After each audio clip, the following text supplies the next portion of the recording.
Tim Golema from MAHLE Aftermarket, and I'm going to continue on my series of tips or mistakes that I have made through the course of my long career of attempting to repair automotive components.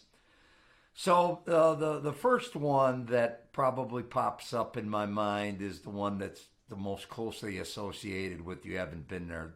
You're not the first guy there.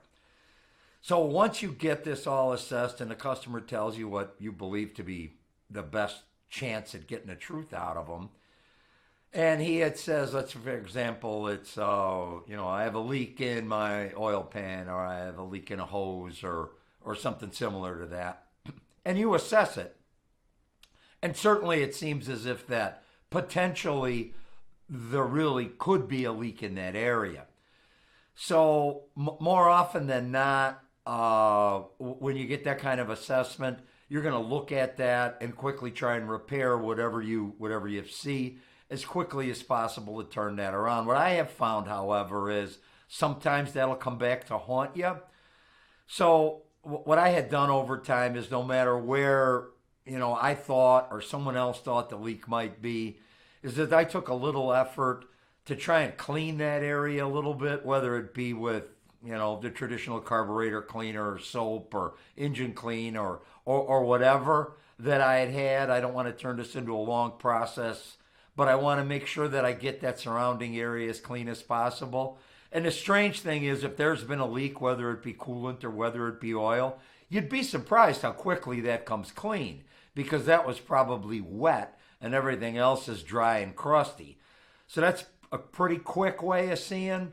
In some cases, maybe it's not that easy. And I know it's kind of a little bit tricky, but especially on the coolant side, if you pressurize the radiator and it's really not that difficult, a couple of pounds, you can really take a hard look to see if you got something like a hose leak or a thermostat, or God forbid you got a casting leak that's causing you problems. And that's really the initial cause of the problem, even though someone else has done something else to try and repair a gasket maybe, when in reality the component might be cracked.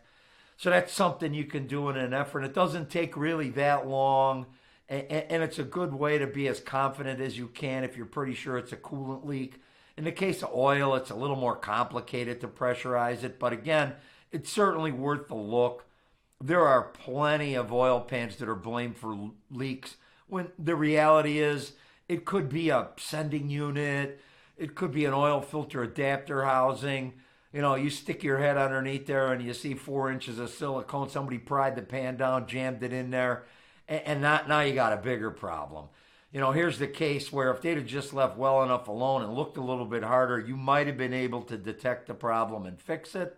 So now they've ruined the oil pan, gasket, and they still got the original leak to begin with.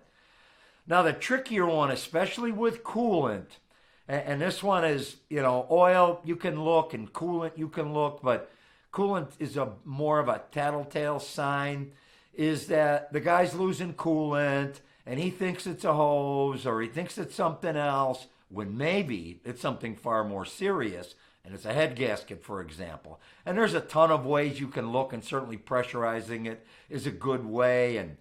But I got to tell you, one way that I've found that's pretty quick is going to the tailpipe.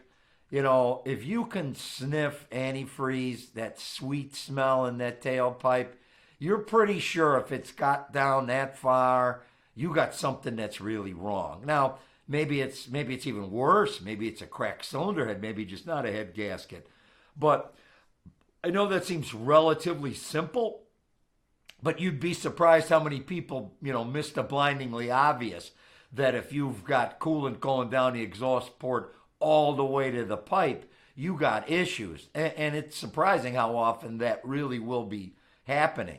So this is just a few things that maybe you can look for, trying to help you down the road to stop customers from coming back, and maybe spending a little bit more time when you're doing that assessment before you start taking things apart.